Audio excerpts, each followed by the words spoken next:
আসসালামু আলাইকুম। প্রথমে সে অ্যাপ্লিকেশন কীভাবে করবেন, একটা ভিডিও অলরেডি হয়েছে অ্যাপ্লিকেশনের উপরে। তো সকলের আসলে কনসার্নের বিষয় কয়েকটা জায়গায়। প্রথমত অবটেইন মার্ক, টোটাল মার্কস, এইটা নিয়ে তাদের কনসার্ন। তো আমি জাস্ট এই অংশটুকু আপনাদের একটু দেখায় দিই। আমার আগেরই করা ছিল আর কি। তো ধরেন আপনি যখন এডুকেশন সেকশনে যাবেন, আপনি যখন এডুকেশন স্ট্যাটাসগুলো অ্যাড করবেন তখন কীভাবে অ্যাড করবেন এটা দেখাচ্ছি আপনাকে।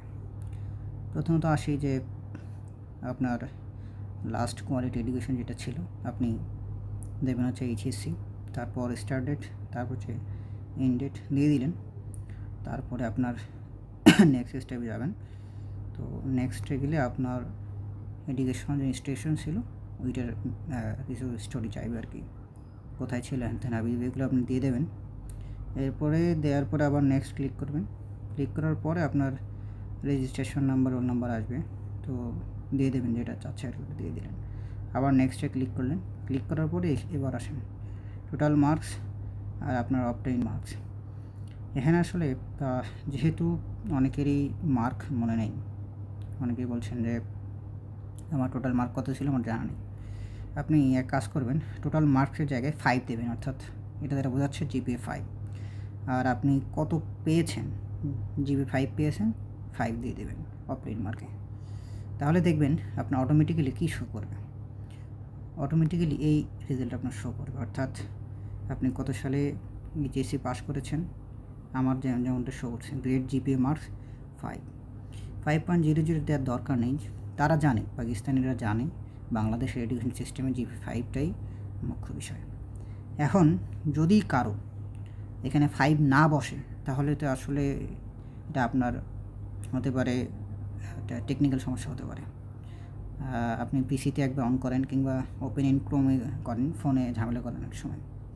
ঠিক একইভাবে আপনি অ্যাড এডুকেশন সেকশনে গিয়ে আবার এই এসএসসির যে আপনার ডিটেলস আছে সেম এভাবে আপনি পূরণ করবেন, করে সাবমিট করে দেবেন। আশা করি কোনো সমস্যা হবে না। আর কিভাবে অ্যাপ্লিকেশন করবেন লিঙ্কটা আমি দিয়ে দেবো এই ভিডিওর কমেন্টে। তো প্রথমে লিঙ্কে ক্লিক করবেন। লিঙ্কে ক্লিক করার পরে আপনার সাইন আপ ডাটা আসবে। ধরেন যে আমি এখানে আসি, তো পার্সোনাল কিছু এখানে কিছু নাম, পিতার নাম, মাতার নাম এগুলো দেওয়া লাগে, এগুলো দিয়ে নেবেন আর কি। এগুলো দেওয়া শেষে আপনি মেইল দিলে পাসওয়ার্ড সেট করলে অটোমেটিক্যালি আপনারটা চলে আসবে, তারপর সিস্টেমে দেবেন। তো মেইন কনসার্ন যেটা ছিল সেটা আমি দেখালাম আর কি এডুকেশন ডিটেলসে।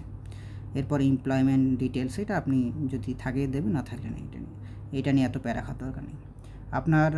আপনার আগে এটা ইনশিওর করেন যে আপনি অ্যাপ্লিকেশন করেছেন, নাম সব কিছু দিয়ে অ্যাপ্লিকেশন করেছেন। অবটেইন মার্ক ওখানে 5 দিয়ে রাখেন, প্যারা নেই। আপনি যখন পরীক্ষা দেবেন, পরীক্ষায় যখন চান্স পাবেন, তখন আপনার অ্যাপ্লিকেশনে কোনো ভুল ত্রুটি হলে অথরিটি আপনাকে আরেকটা সুযোগ দেবে। অর্থাৎ চান্স পাওয়ার পরে যে কোনো প্রবলেম হলে তারাই আপনাকে সকল কিছু সমাধান দিয়ে দেবে। তো এটা নিয়ে চিন্তার কোনো কারণ নেই। আপনি আগে এটা কনফার্ম করেন যে আপনি অ্যাপ্লিকেশন করেছেন কি না, এটা হচ্ছে গিয়ে মুখ্য বিষয়। আর অবশ্যই আপনার এই যে অ্যাড্রেস, নাম সব কিছু হবে।